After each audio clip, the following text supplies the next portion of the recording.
aumenta mi fe, Señor, aumenta mi fe, aumenta mi fe, Señor, aumenta mi fe, que nunca olvide tus promesas, que nunca olvide tus palabras, que Él lo crea, que no lo dude jamás. Tu palabra me dice, todo el que pide se le dará, y el que toque a la puerta se le abrirá. Todo es posible, todo es posible para ti, Señor. Aumenta mi fe, Señor, aumenta mi fe, aumenta mi fe, Señor, aumenta mi fe, aumenta mi fe, aumenta mi fe, aumenta mi fe, aumenta mi fe, aumenta mi fe, aumenta mi fe, aumenta mi fe, aumenta mi fe, Señor.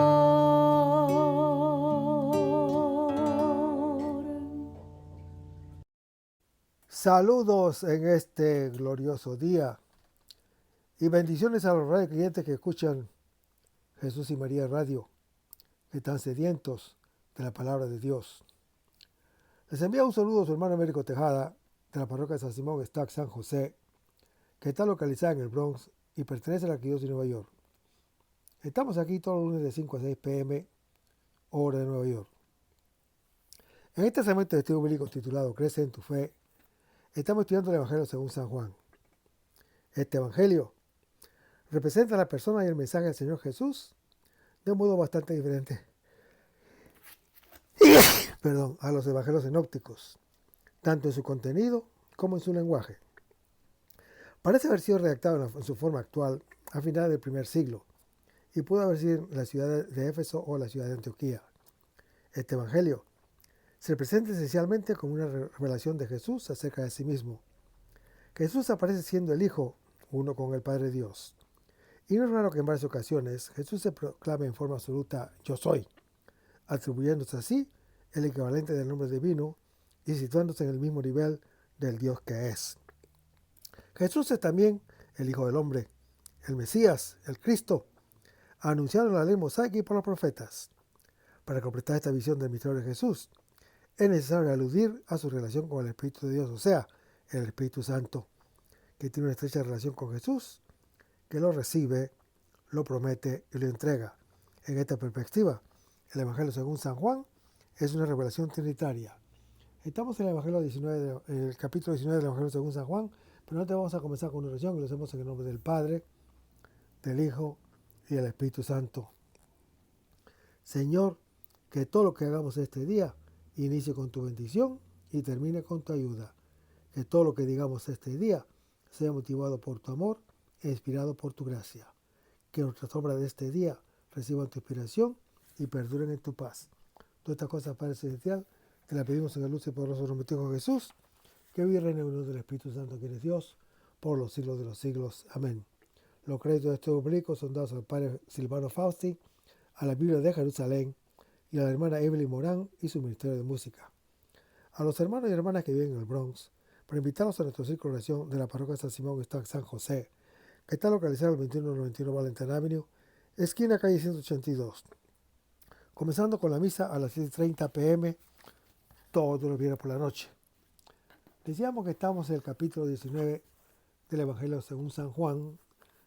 Vamos a leer del versículo 31 al 37, donde dice: Los judíos, como era el día de la preparación, para que no quedaran los cuerpos en la cruz el sábado, porque aquel sábado era muy solemne, rogaron a Pilato que les quebraran las piernas y las retiraran. Fueron, pues, los soldados y quebraron las piernas del primero y del otro crucificado con él. Pero al llegar a Jesús, como lo vieron ya muerto, no le quebraron las piernas, sino que uno de los soldados con una lanza le atravesó el costado, y al instante salió sangre y agua. El que lo vio lo atestigua, y su testimonio es válido, y él sabe que dice la verdad, para que también ustedes crean. Y todo esto sucedió para que se cumpla la escritura: no se le quebrará ningún hueso alguno. Y también otra escritura dice: mirarán al que traspasaron. Mirarán al que traspasaron. Hermanos, con estas palabras, el testigo del amor nos hace volver los ojos hacia el crucificado. Hacia acá apuntaba su evangelio desde el principio. Y como Moisés levantó la serpiente en el desierto, es necesario que sea elevado el Hijo del Hombre, para que todo el que crea en él tenga vida eterna. Después de la muerte, se dice que ya no sucede nada. Terminada la vida, se regresa por manos ajenas a la madre tierra. Pero el Señor Jesús no ha muerto. Precisamente después de haber sido levantado en la cruz, acontece lo que había sido prometido. Su ida al Padre no es para él el cumplimiento. Su ida al Padre es para él el cumplimiento, y para nosotros los creyentes el comienzo de todo.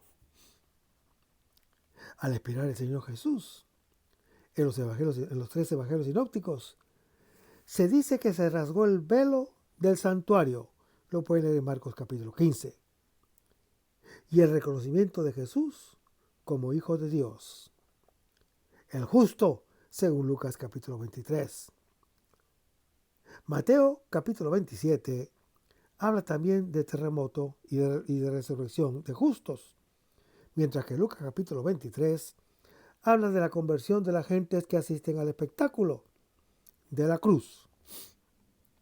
Hermanos, el Señor Jesús, levantado de la tierra, expulsa al príncipe de este mundo y viene a ser el centro de atracción para todos.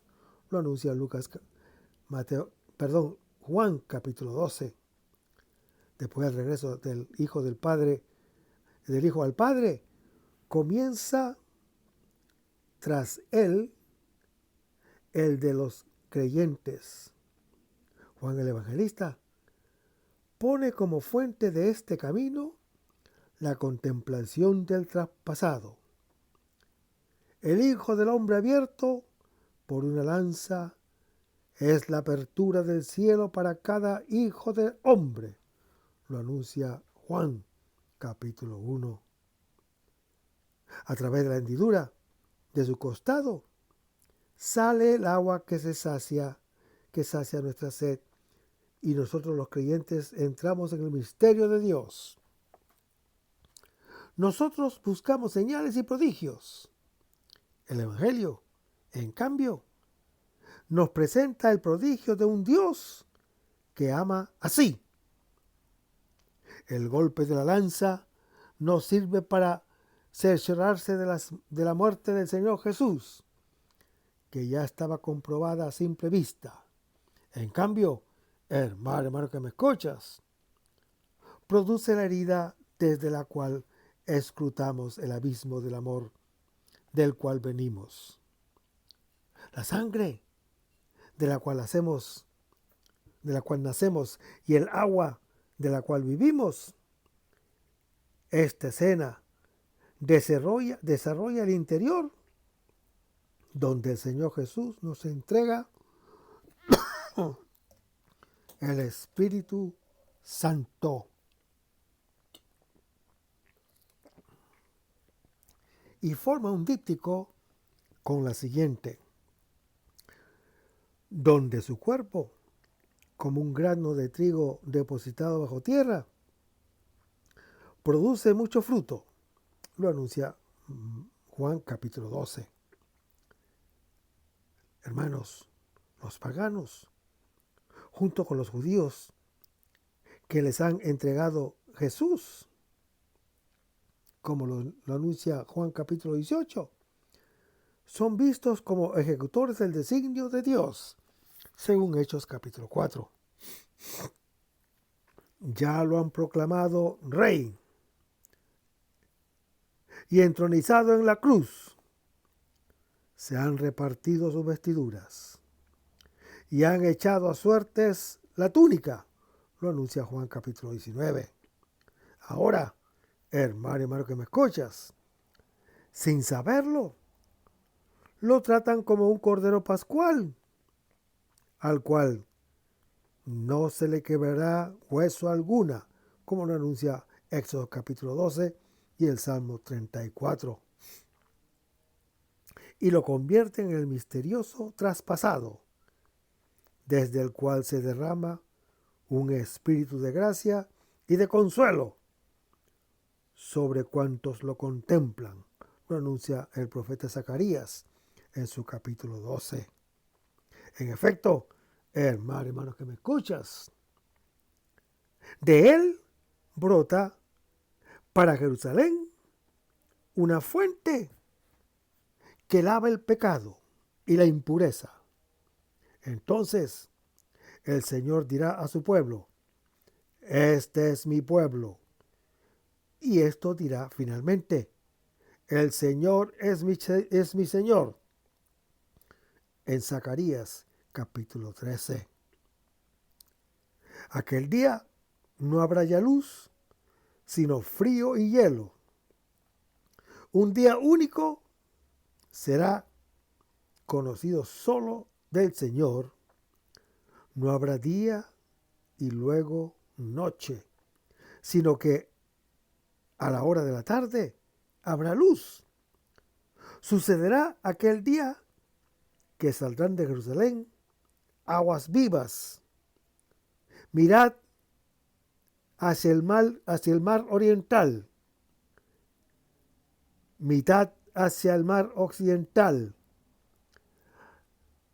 Las habrá tanto en verano como en invierno, y será el Señor rey sobre toda la tierra.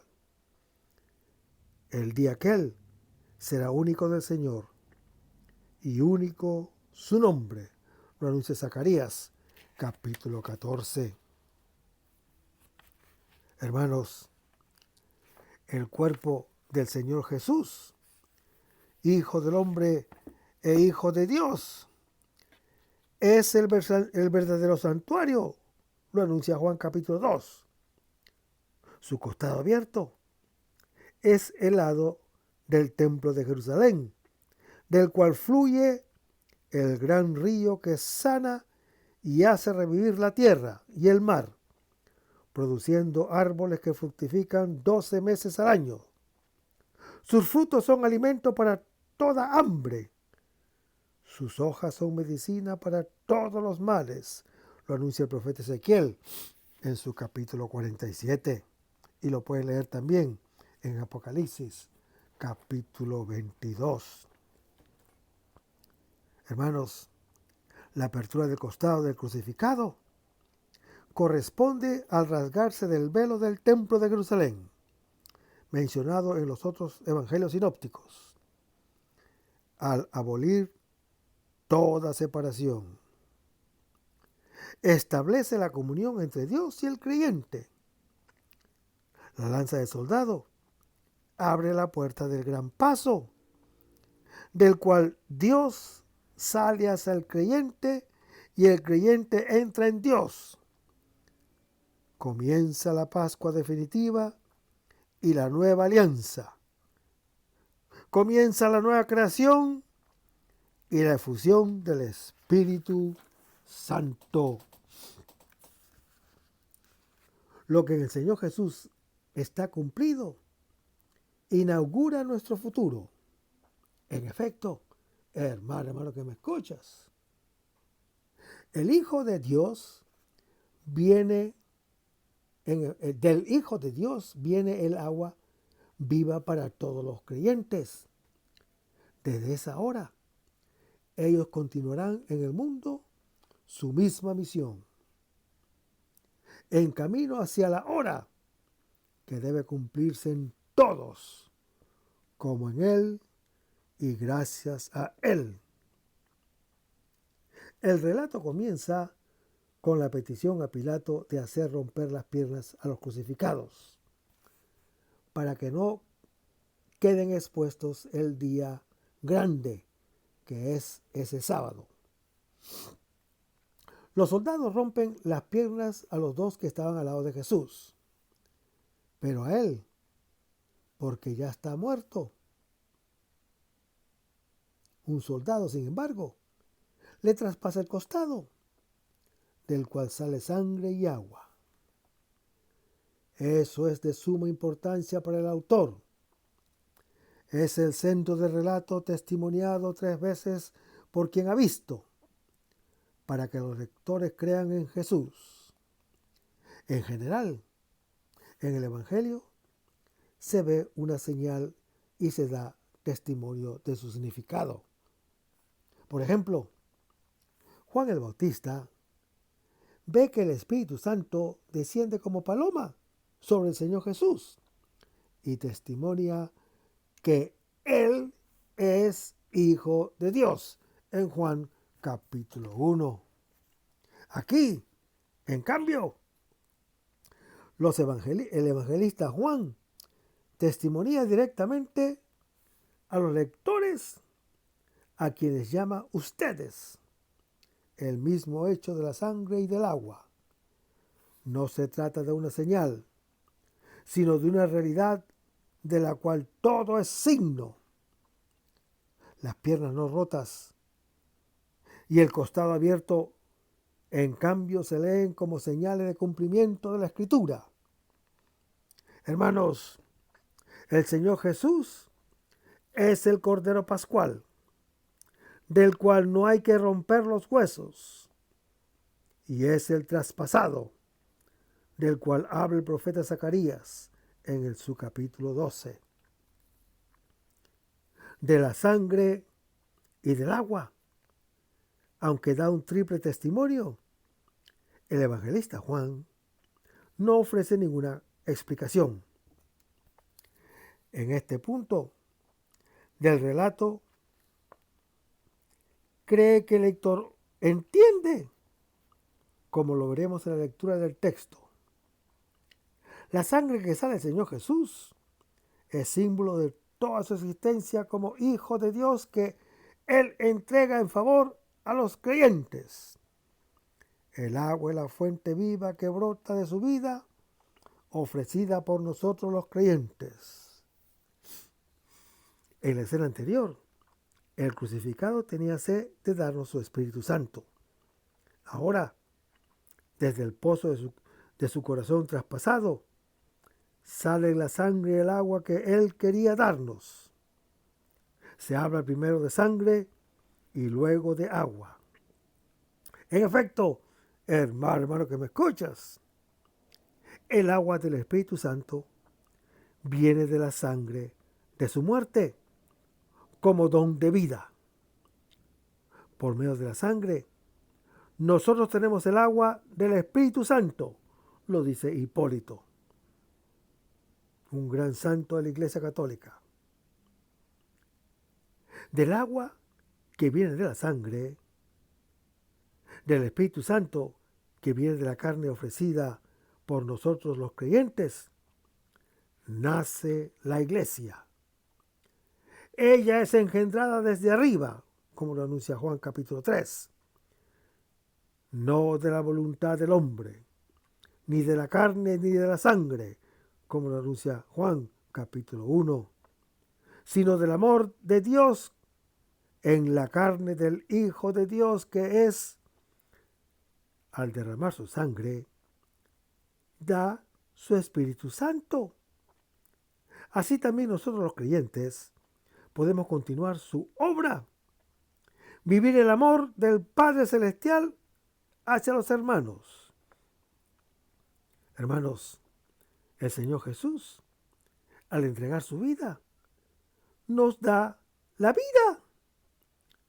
Su vida al Padre realiza para nosotros el sábado, la Pascua y Pentecostés. Cumple la creación y la liberación en el don del Espíritu Santo. La apertura de su cuerpo y la salida de sangre y agua es una escena de nacimiento. De él es engendrada la humanidad nueva que será su iglesia en este mundo. Hermanos, la iglesia, al contemplar la herida de amor del esposo, nace como esposa de su Señor y madre de los que viven como creyentes. Y el versículo 31 se lee: los judíos, como era el día de la preparación, o sea, de la Pascua, hermanos, estamos en vísperas en la preparación de la Pascua judía, cuando se inmola el Cordero Pascual. Seguimos leyendo el versículo: para que no quedaran los cuerpos en la cruz el sábado. No se puede dejar expuestos el condenado a muerte, porque es maldición de Dios y contamina la tierra. Maldito todo el que está colgado de un madero, lo dice Deuteronomio capítulo 21, y después lo dice el apóstol Pablo en su epístola a los Gálatas, capítulo 3. Pero el evangelista Juan no hace alusión a este motivo. En cambio, subraya el aspecto del sábado, que es cumplimiento de la creación. De ese sábado particular, que es también la Pascua judía, cumplimiento de la liberación. En efecto, hermano que me escuchas, hablará del Cordero y del traspasado. La expresión los cuerpos en la cruz indica con fuerza la solidaridad del Señor con toda carne. Hermanos, en la cruz se cumple la encarnación del Verbo. Jesús es cuerpo, asimilado al de los otros crucificados con él. Pero este cuerpo destruido es carne del Verbo, verdadero santuario, como lo anuncia Juan, capítulo 2. Morada de Dios entre nosotros los creyentes, como lo anuncia Juan, capítulo 1. Seguimos leyendo el versículo: porque aquel sábado era muy solemne. Hermanos, para Juan el Evangelista, la Pascua de Jesús cae en un día sábado. Coinciden la creación y la liberación. Con su cruz, el Señor llevó a su cumplimiento todas las cosas y descansa de su fatiga. La expresión recuerda a Juan capítulo 7, cuando en el último día, el día grande de la fiesta, que es de Pentecostés, en esa parte de la Escritura, el Señor Jesús dice, y lo dice de pie en el templo de Jerusalén, y grita: si alguno tiene sed, venga a mí y beba. Quien cree en mí, como dice la Escritura, ríos de agua viva brotarán de su seno. Hermanos, en el crucificado hay una sobreimpresión entre el sábado, la Pascua judía y Pentecostés. La creación, la liberación y el don del Espíritu Santo se realizan en la revelación del amor extremo, en el don del agua que viene de la sangre. Seguimos leyendo el versículo. Rogaron a Pilato que les quebraran las piernas y los retiraran. Hermanos, Quebrar las piernas a un crucificado significa hacerlo morir enseguida. Al no poder levantarse, muere asfixiado. Termina la tortura de vivir. Viene el descanso de la muerte. La intención es la de hacerlos morir y retirarlos antes de que se oculte el sol. Para los jefes, el espectáculo obsceno debe concluirse antes de la fiesta. Pero hay un cuerpo que no contamina la tierra. Por el contrario, lava toda culpa y penetra hasta dentro de sus abismos. Y el versículo 32 se lee: fueron pues los soldados y quebraron las piernas de los primeros y del otro crucificado.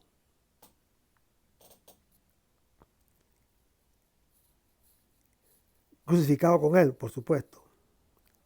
Los soldados quiebran las piernas al uno y al otro de los crucificados con él.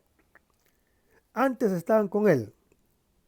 Ahora, cuando él ha ido a prepararles su lugar, los puede recibir junto así, para que estén también ellos donde está él, como lo anuncia Juan, capítulo 14. Hermanos, con él, junto al Padre Celestial, todavía están vivos. Entrarán en el reino del Padre Celestial después de que el costado abierto del Hijo de Dios les haya abierto el acceso. Y el versículo 33 se lee: al llegar a Jesús, como lo vieron ya muerto. Es la única vez que se dice que Jesús está muerto. La anotación dice que Jesús está realmente muerto y subraya, por contraste, la fecundidad del grano de trigo que, si muere, no queda solo, como dice Juan capítulo 12. Estar muerto es la condición necesaria para resucitar. Pero al Señor Jesús nadie le puede quitar la vida. El Hijo de Dios, que es la vida de cuanto existe, como dice Juan capítulo 1, tiene en sí mismo la vida, como el Padre Celestial se la da. Lo anuncia Juan capítulo 5. Él tiene el poder de entregarla como la ha recibido y de recibirla de nuevo como la ha entregado, como lo anuncia en Juan capítulo 10. Seguimos leyendo el versículo. No le quebraron las piernas. Es inútil romperle las piernas. Ya ha entregado el Espíritu Santo. El no romperle las piernas es algo significativo y se explicará como cumplimiento de la Escritura. Y en el versículo 34 se lee: uno de los soldados le atravesó el costado con una lanza. En el relato, el golpe de lanza no es comprobación de la muerte ya constatada, sino encarnizamiento y odio gratuito. Para el evangelista, tiene un valor teológico que comprendía en un ícono el sentido de la vida y de la muerte del Señor Jesús. Así como a su sed le ofrecieron vinagre y bebió de él para entregar el Espíritu Santo, así ahora a la herida producida por la lanza, más dolorosa que el vinagre, responde dando sangre y agua. El odio mortal responde al odio mortal, responde con el amor, que al dar la vida ofrece vida. Seguimos leyendo el versículo. Al instante salió sangre y agua. Hermanos, el Hijo de Dios salió del Padre para que de él saliera como con nosotros sangre y agua. La palabra al instante indica que esa sangre y esa agua se apresuraban a salir.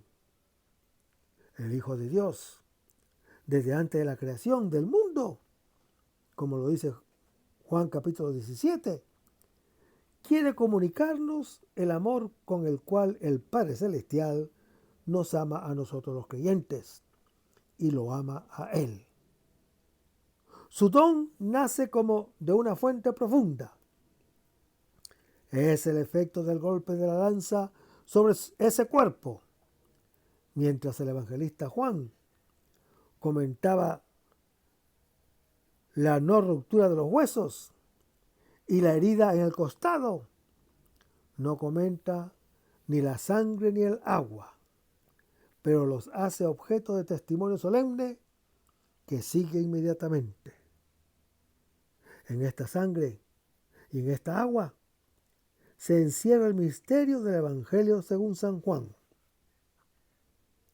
Hermanos, la sangre, que es vida cuando está en el cuerpo, cuando es derramada, viene a ser señal de muerte. Esta sangre derrama evidencia que la vida del Hijo es ofrecida totalmente a los creyentes, hasta la entrega de sí mismo en la cruz. Así el Señor Jesús se realiza plenamente como el Hijo, igual al Padre. Principio de todo don. En esta sangre ha venido la hora en la cual todo está cumplido. El Hijo de Dios ha amado a los creyentes más allá de todo límite, más allá de la muerte. De su sangre, hermano que me escuchas, de su vida entregada a nosotros los creyentes, nace nuestra respuesta de amor. Recibimos el Espíritu Santo, simbolizado en el agua que riega la tierra. Esa tierra árida que es el hombre. El Señor Jesús tenía sed de darnos esta agua que nos entrega con su muerte. Brota de su costado la fuente que había sido prometida a la samaritana en Juan capítulo 4. El cumplimiento de lo que había gritado en el templo de Jerusalén el último día de la fiesta en Juan capítulo 7. Jesús es el nuevo santuario, de cuyo costado fluye el gran río del Espíritu Santo, como lo anuncia Ezequiel capítulo 47, Zacarías capítulo 14, Isaías capítulo 44. Es la piscina de Siloé, cuya agua nos lava de la ceguera y nos hace vivir en la luz, como lo anuncia Juan capítulo 9. Hermanos, la sangre y el agua, además de recordar la Pascua judía y Pentecostés, la salvación y el perdón, la alianza nueva y el don del Espíritu Santo, son también símbolos de nacimiento. Nacemos de lo alto, nacemos del agua y del Espíritu Santo, engendrados por el amor de un Dios crucificado. Tiene que ser levantado el Hijo del Hombre. El que vuelve la mirada hacia Él queda curado del veneno de la serpiente y tiene vida eterna. Lo anuncia Juan capítulo 3. Hermanos, así como del costado de Adán, dormido, viene Eva, así del costado del Señor Jesús, dormido, sale la esposa. La humanidad nueva, que responde al amor con el amor, nace de la herida de amor de un Dios traspasado. El hombre existe como creyente y sabe amar solo cuando sabe que es amado. Así, entonces viene a ser la otra parte de Dios, sin interlocutor. Realmente esta sangre y esta agua contienen todo misterio de Dios y del creyente. De la roca golpeada por Moisés, el Señor dio a su pueblo el agua para que bebiera como del abismo grande. Lo anuncia el Salmo 78, es en Éxodo capítulo 7. La verdadera roca, hermano que me escuchas, herida por un pagano, nos da a nosotros, los creyentes, el agua que sacia la sed suya y la nuestra. La suya, que es un amor que ama hasta el extremo, y la nuestra, que consiste en querer ser amados sin condiciones. En efecto, hermano que me escuchas, es agua que viene de la sangre, vida que brota de una vida entregada al que se la arrebata. Y en el versículo 35 se lee: el que vio lo atestigua y sabe que dice la verdad. Hermanos, aquí el autor del Evangelio se presenta por primera vez en tercera persona como el testigo de la sangre y del agua. Es tan importante lo que ha visto salir del traspasado que lo testimonia 3 veces. Se completa aquí el testimonio iniciado por Juan por el bautismo acerca de Jesús, el Hijo de Dios, que nos bautizará en el Espíritu Santo, según Juan capítulo 1. No se dice quién es el que ha visto. Obviamente es el discípulo amado, según Juan capítulo 19. Solo el amor ve. Su relato quiere llevarnos también a nosotros los creyentes a ver esa sangre de la cual tiene el agua del Espíritu Santo. Seguimos leyendo el versículo. Para que también ustedes crean. Es la primera vez que aparece el ustedes de los lectores, destinatarios del testimonio, como lo dice Juan capítulo 20. También sobre nuestros ojos caen la sangre y el agua del traspasado, que nos cura de nuestra ceguera. Por eso, según los evangelios sinópticos, el centurión que está delante de él será el primero en venir a la luz de la gloria. Ven el crucificado al Hijo de Dios, según Marcos capítulo 15. Después del relato de la muerte del Señor Jesús, también el ustedes de los lectores está llamado a formar parte del nosotros, de los que dicen: nosotros hemos conocido el amor de Dios, el amor que Dios nos tiene, y hemos creído en Él. Lo anuncia 1 Juan, capítulo 4. Hermanos, nosotros abarca a todos los que han visto personalmente o a través del testimonio del Evangelio su gloria como unigénito del Padre, lleno de gracia y de verdad. Son los que en su carne han visto la palabra que ha colocado su tienda entre nosotros, según Juan capítulo 1. El discípulo predilecto, que es Juan, es el prototipo de estos nosotros los creyentes, que propone a ustedes de los lectores la propia experiencia. Lo que existía desde el principio, lo que hemos oído, lo que hemos visto con nuestros ojos, lo que contemplamos y tocaron nuestras manos acerca de la palabra de vida. Pues la vida se manifestó y nosotros la hemos visto y damos testimonio y anunciamos la vida eterna, que estaba vuelta hacia el Padre Celestial, que se nos manifestó. Lo que hemos visto y oído, se lo anunciamos para que también ustedes estén en comunión con el Padre y con su Hijo, Jesucristo. Les escribimos esto para que nuestro gozo sea completo. Lo anuncia Juan, Primera de Juan, capítulo 1. Hermanos, lo que el evangelista Juan ha escrito es para que ustedes crean que Jesús es el Cristo, el Hijo de Dios, y para que, creyendo, tenga vida en su nombre. Lo anuncia Juan capítulo 20. Por el don de esta sangre y de esta agua, el evangelista Juan es un hombre nuevo, primer hermano del Hijo, enviado a testimoniar a los otros su mismo amor. El don del Espíritu Santo apenas se ha recibido, lo testimonía quien es Jesús y lo hace capaz de testimoniarlo. A través de las heridas de la lanza, ve que se irradia sobre el mundo la gloria que ya había instituido cuando apoyaba la cabeza sobre su pecho.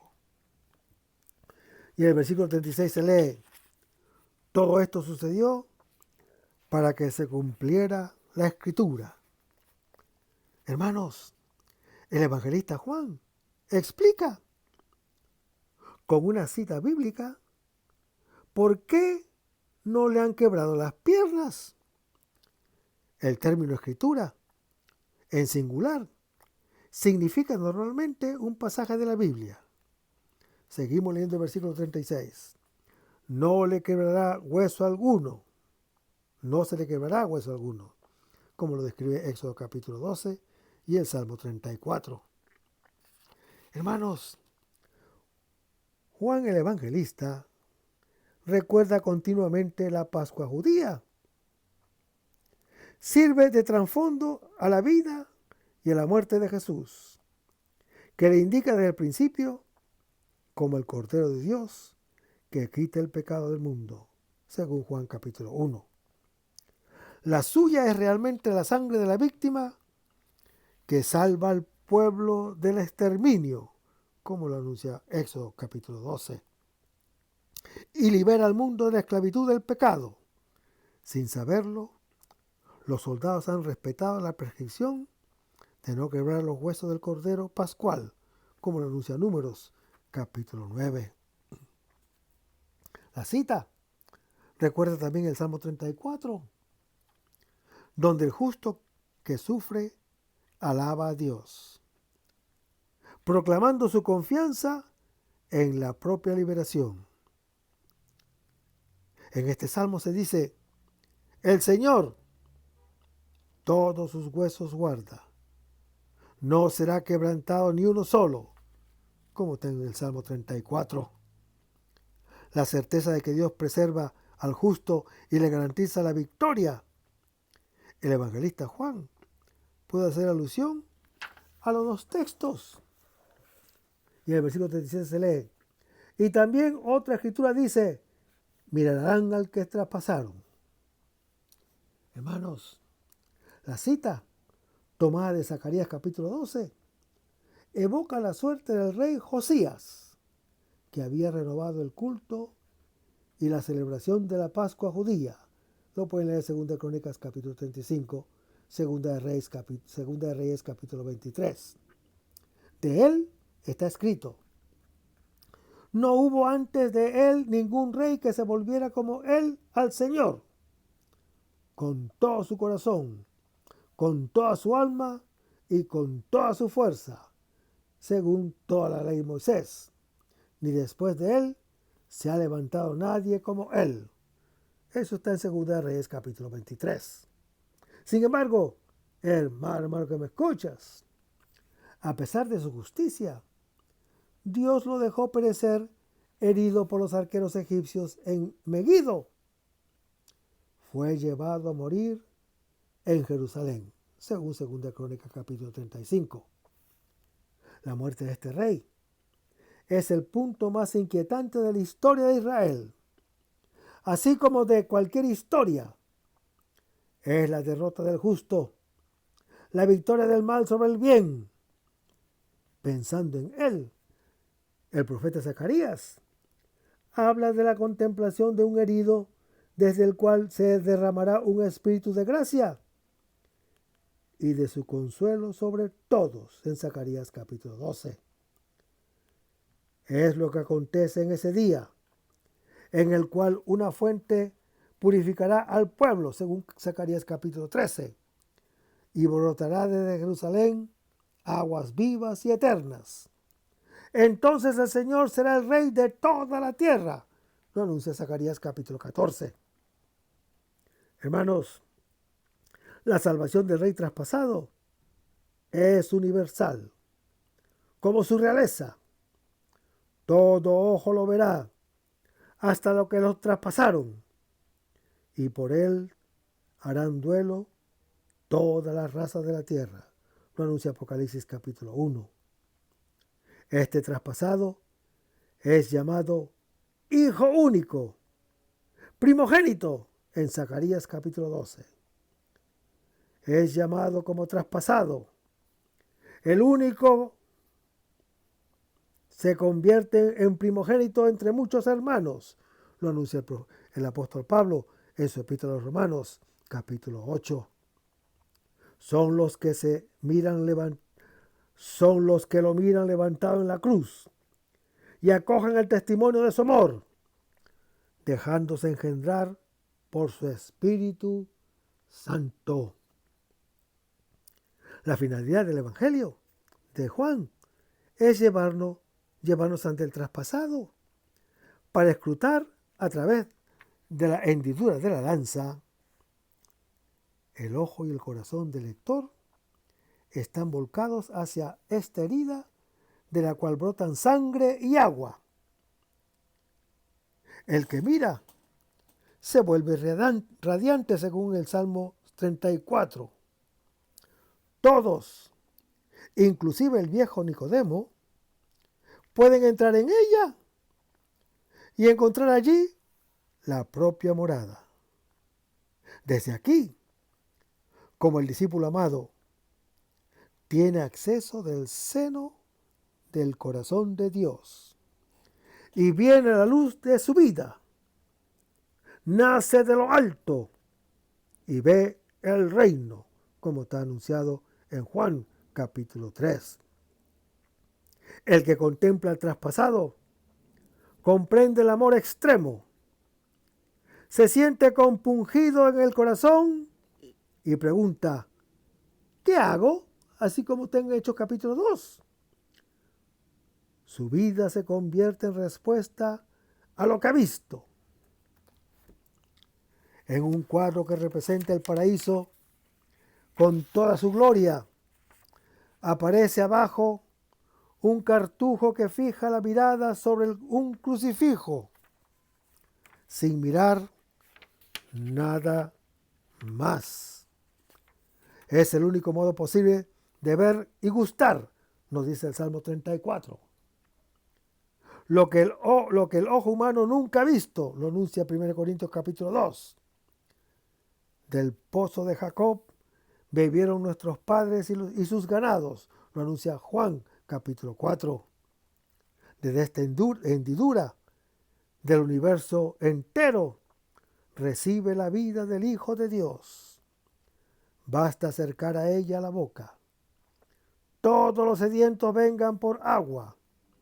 Es la invitación de la sabiduría, de la palabra hecha carne, que no tornará del vacío sin que haya realizado aquello para lo cual fue enviada, lo anuncia el profeta Isaías en su capítulo 55. Pero vayamos ahora a Juan capítulo 19, versículo 38 al 42, donde se lee: después de esto, José de Arimatea, que era discípulo de Jesús, aunque en secreto, por miedo a los judíos, pidió a Pilato autorización para retirar el cuerpo de Jesús. Pilato se lo concedió. Fueron pues y retiraron su cuerpo. Fue también Nicodemo, aquel que anteriormente había ido a verle de noche, con una mezcla de mirra y aloe, de unas 100 libras. Tomaron el cuerpo de Jesús y lo envolvieron en vendas con los aromas, conforme a la costumbre judía de sepultar.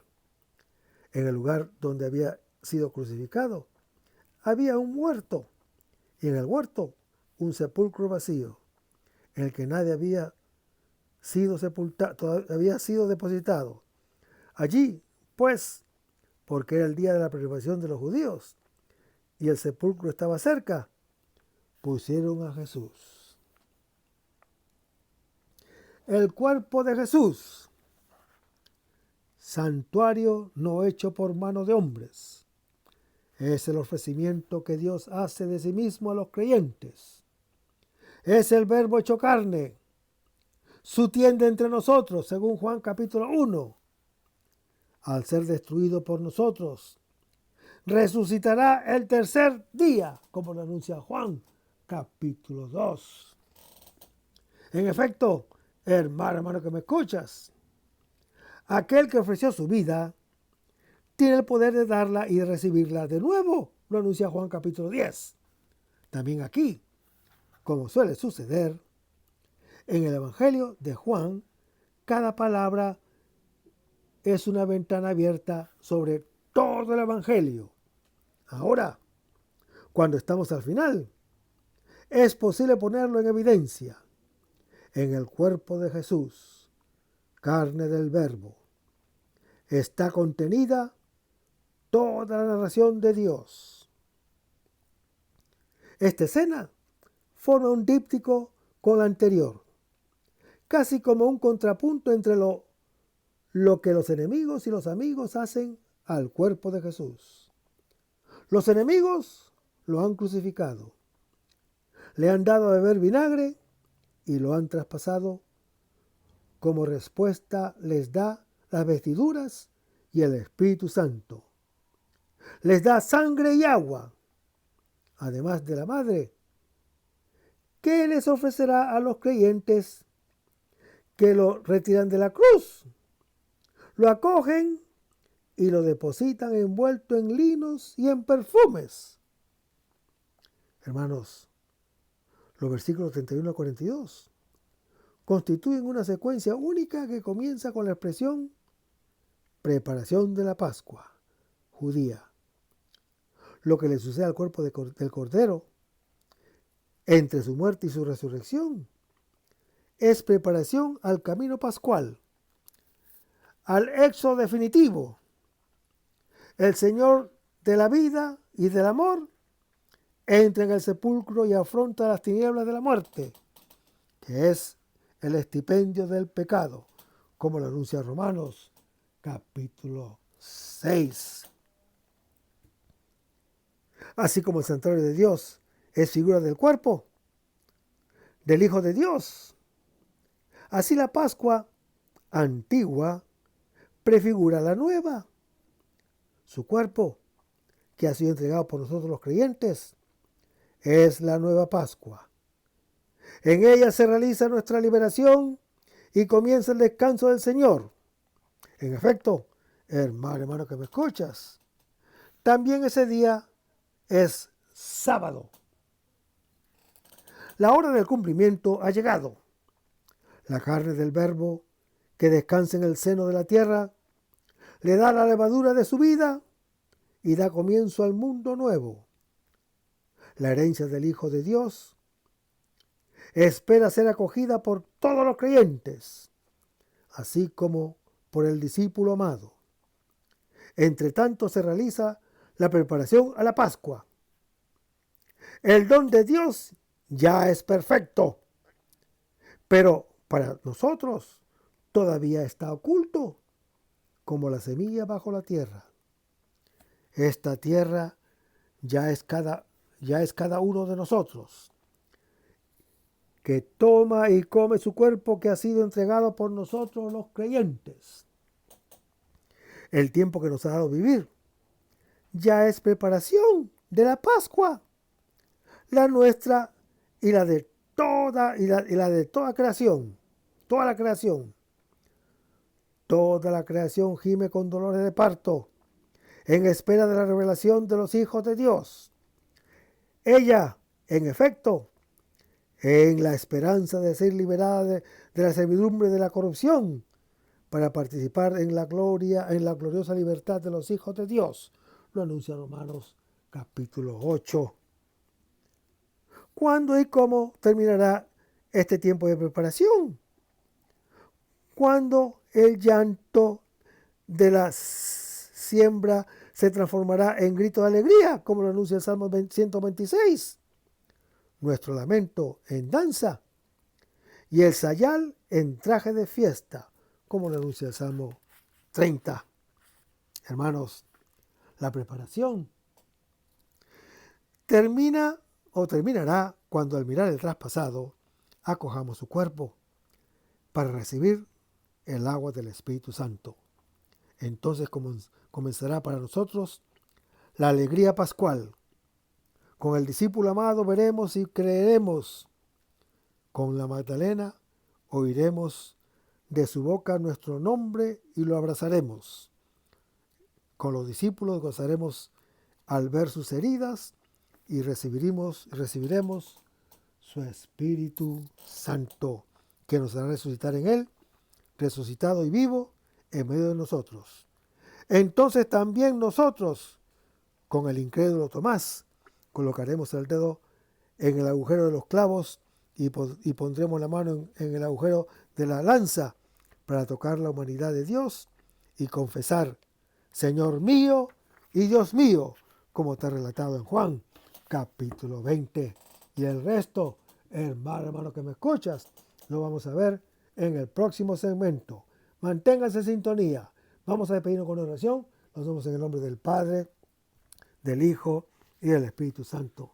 Señor Jesús, ayúdanos a conservar el fervor espiritual, la dulce y confortadora alegría de evangelizar, incluso con que se manten lágrimas, como Juan el Bautista, como lo hicieron los apóstoles Pedro y Pablo y los otros apóstoles, y también esa gran multitud de evangelizadores que se han sucedido a lo largo de la historia de la Iglesia Católica, con un ímpetu interior que nada ni nadie sea capaz de extinguir.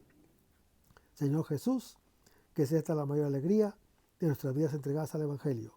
Y ojalá que el mundo actual pueda así recibir la buena nueva de tu Evangelio, porque tenemos la tarea de anunciar el reino de Dios y de implantar tu iglesia en este mundo que todavía no te conoce. Todas estas cosas, Padre Celestial, te las pedimos en el dulce y poderoso nombre de tu Hijo Jesús, que vive en la unión del Espíritu Santo, quien es Dios, por los siglos de los siglos. Amén. Hasta el próximo segmento. Que el Señor nos bendiga.